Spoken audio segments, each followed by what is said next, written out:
अस्सलाम वालेकुम guys, welcome back to my channel doctor Kana Jutoi. I hope you all are well and doing great. So guys, आज का जो lecture है वो बेसिकली हम लोग ऑस्ट्रोलॉजी ऑफ ह्यूमरस जो कवर कर रहे थे उसी से रिलेटेड है। सो हमारे जितने भी प्रीवियस लेक्चर्स हैं ऑस्ट्रोलॉजी ऑफ ह्यूमरस से रिलेटेड, उसके अंदर हम लोगों ने लैंडमार्क ऑफ ह्यूमरस, उसके अलावा जो हमारे पास लैंडमार्क ऑफ ह्यूमरस थे वो भी हम लोगों ने डिस्कस कर लिए हैं। उसके अलावा हम लोगों ने क्या क्या डिस्कस किया है, हाँ, हमने जो है वो मसल्स की इंसर्शन, ओरिजिन, जो भी अटैचमेंट है मसल्स की, वो सब ह्यूमरस बोन के ऊपर हम लोग कवर कर चुके हैं। उसके अलावा एटलस एनाटॉमी से किस तरीके से प्रॉपर्ली उसे कवर करना है वो भी हम लोग डिस्कस कर चुके हैं।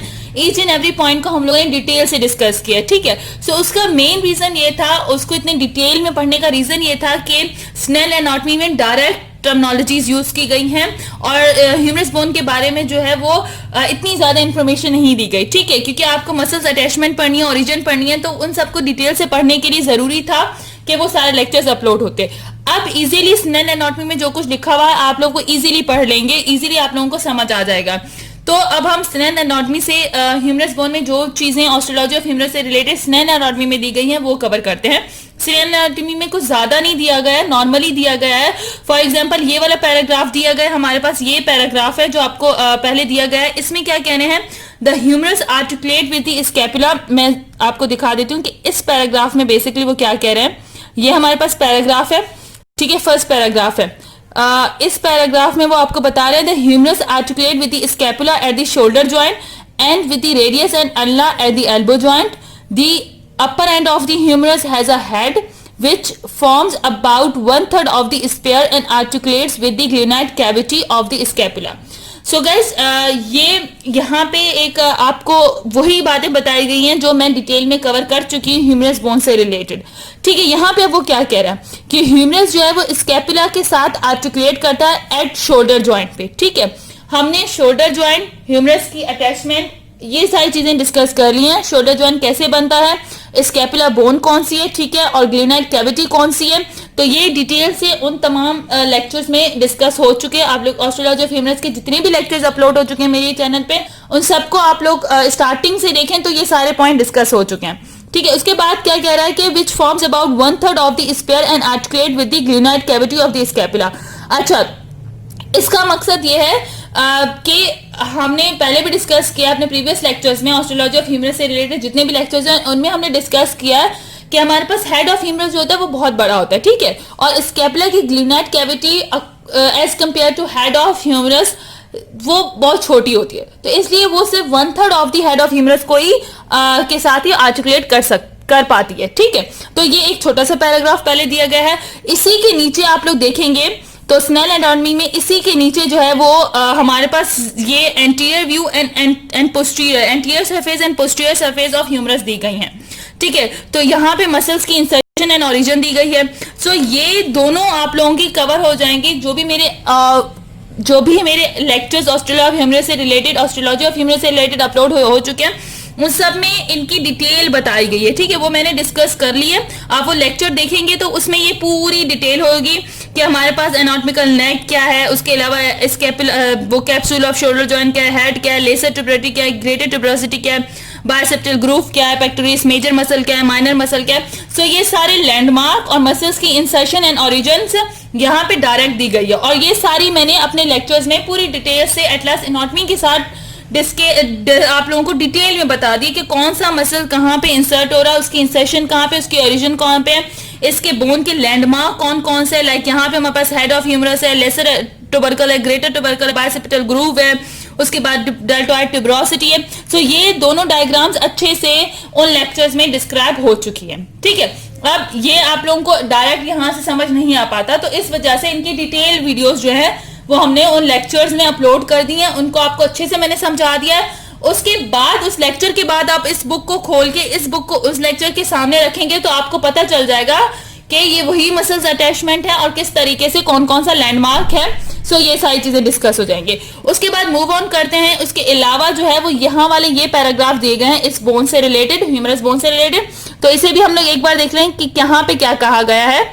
सो अगर मैं आप लोगों को यहाँ पे बताऊं, यहाँ पे जो पैराग्राफ दिए गए हैं उन पैराग्राफ्स में आपको बताया गया है कि यहाँ पे देखिए इमीडिएटली, यहाँ से देखिए इमीडिएटली बिलो द हेड, ठीक है, अब हमारे पास क्या है, इन the anatomical neck below the नेक, यहां से अब देखें आप लोग यहां पे, ठीक है, ये पैराग्राफ हमने कवर कर लिया। अब यहां पे आ जाते हैं। So below the head in the anatomical neck below the neck are the greater and lesser tubercles separated from each other by a bicipital groove. ठीक है, ये पॉइंट भी डिस्कस हो चुका है कि बिलो दी नेक एनाटॉमिकल नेक होती है, एक्चुअली 3 नेक होती है हमारे पास इसकी ह्यूमरस बोन की, anatomical neck, surgical neck and morphological neck, तो वो नेक भी मैंने डिस्कस कर ली है। और उन्हीं नेक्स के नीचे ही हमें ग्रेटर ट्यूबरकल एंड लेसर ट्यूबरोसिटीज मिलती हैं, ठीक है, जहाँ पे डिफरेंट मसल्स की इंसर्शन एंड ओरिजिन है। और ये ग्रेटर एंड लेसर ट्यूबरोसिटीज जो है एक दूसरे से बाइसेप्टल ग्रूव के थ्रू जो है वो सेपरेट होती है, वो भी मैंने डिस्कस कर लिया। बाइसेप्टल ग्रूव के 3 मसल्स हैं, वो भी डिटेल से डिस्कस हो चुके हैं। Where the upper end of the humerus join the shaft is a narrow surgical neck about halfway down the lateral aspect of the shaft is a roughened elevations called the deltoid tuberosity. Behind and below the tuberosity is a spiral groove which accommodates the radial nerve.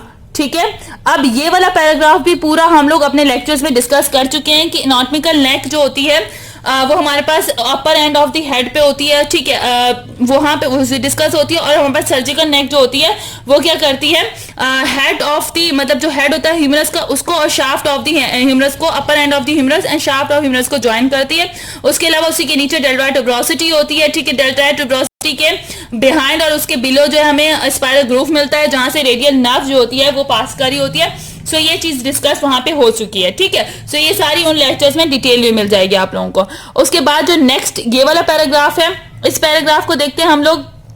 इस paragraph में क्या कह रहा है, तो इस paragraph में कह रहे हैं कि the lower end of the humerus processes the medial and lateral epicondyle for the attachment of the muscles and ligaments of the radius and ligaments the round capitulums for articulations with the head of the radius and the pulley shaped trochlea for articulate with the trochlear notch of the ulna। ठीक है, उसके बाद क्या है, above the capitulum is the radial fossa which receives the head of the radius when the elbow is the fix।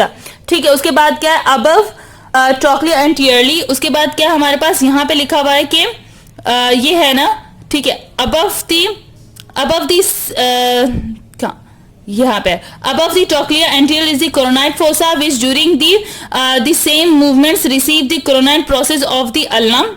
ठीक है, उसके बाद क्या, above the trochlear posterior is the olecranon fossa elbow which receives the olecranon process of the ulnum when the elbow joint is extend the muscles important muscles and ligaments attached to the humerus are shown in figure 9.9 जो हम लोग यहाँ पे discuss कर चुके हैं। सो इस paragraph में वो पूरी डिस्क्रिप्शन दी गई है जो हम लोग डिटेल से उन लेक्चर्स में डिस्कस करते हुए आ रहे हैं। इस पैराग्राफ में कह रहा है कि जो लोअर एंड होता है ह्यूमरस का, वहां पे हमें मीडियल एंड लेटरल एपिकॉन्डाइल मिलते हैं, वो आपको डिस्कस कर लिया हम लोगों ने। लैंडमार्क ऑफ ह्यूमरस में कौन सा मीडियल एपिकॉन्डाइल होता है, लेटरल साइड पे लेटरल एपिकॉन्डाइल, मीडियल साइड पे मीडियल एपिकॉन्डाइल। ठीक है, अब वहां पे क्या होता है कि मसल्स की अटैचमेंट होती है। अब जो राउंडेड कैपिटुलम होता है वो आर्टिकुलेट करता है हेड ऑफ रेडियस से। CR से याद रखिएगा, CR जैसे क्लास का CR होता है इस तरीके से याद करिएगा। जो कैपिटुलम है वो हमारे पास रेडियस के साथ आर्टिकुलेट करेगा एंड पुली शेप ट्रॉक्लिया वो आर्टिकुलेट करेगा trochlear reach of the ulna. ठीक है, trochlear note of the ulna. So CR आप लोगों को याद हो गया तो ट्रॉक्लियर आपको याद हो जाएगा कि वो अल्ना के साथ करेगा। उसके बाद हमारे पास 2 फोसास, कॉर्नाइड फोसा एंड रेडियस फोसा होते हैं। CR मतलब, CR का मतलब रेडियल फोसा हमें कैपिटुलम के ऊपर मिलेगा एंड कॉर्नाइड फोसा हमें किसके, ट्रॉक्लियर के ऊपर मिलेगा। ठीक है, अब ये वो कॉर्नाइड प्रोसेस और वो हमारे पास ये क्या होते हैं, एल्बो जॉइंट में ये फोसास हेल्प करते हैं। और पोस्टीरियरली हमें ओलिक्रॉन फोसा मिलता है, ठीक है, जो ओलिक्रॉन प्रोसेस ऑफ अल्ना के साथ आर्टिकुलेट करता है, जो कि एल्बो जॉइंट जब एक्सटेंड होता है। सो ये फोसास के बारे में। सो अब फोसास के बारे में हो या फिर एनाटॉमिकल सर्जिकल नेक के बारे में हो या ह्यूमरस की जनरल इन्फॉर्मेशन हो, ये सारी चीजें डिटेल लेक्चर्स हमारे पास जो है वो डिस्कस हो चुके हैं। हम लोगों ने प्रीवियस जितने भी ह्यूमरस की ऑस्टियोलॉजी से रिलेटेड है उन सब में ये सारी चीजें मैंने डिटेल से डिस्कस कर ली हैं। तो ये पैराग्राफ हो या ये वाला पैराग्राफ हो या ये पैराग्राफ हो, तीनों पैराग्राफ और ये डायग्राम, ये सब चीजें हम लोग प्रीवियस ऑस्टियोलॉजी ऑफ ह्यूमरस में डिस्कस करते हुए आ चुके हैं। तो अब आप लोगों के लिए इजी हो जाएगा कि स्नेल एनाटॉमी में ह्यूमरस की लैंडमार्क एंड उसकी ऑस्टियोलॉजी से रिलेटेड क्या क्या चीजें हैं वो सारी डिस्कस हम लोगों ने कर ली हैं। ठीक है, ये अब हमारे लिए इजी हो गया है स्नेल एनाटॉमी से ह्यूमरस बोन को पढ़ना, क्योंकि हम लोगों ने प्रीवियस सारे, अगर आप लोगों ने मेरे लेक्चर्स देखे हैं ऑस्टियोलॉजी ऑफ ह्यूमरस से रिलेटेड, तो अब ऑस्ट्रोलॉजी ऑफ ह्यूमरस को यहाँ से बुक से कवर करना, स्नेल एनाटॉमी से कवर करना कोई मुश्किल नहीं है।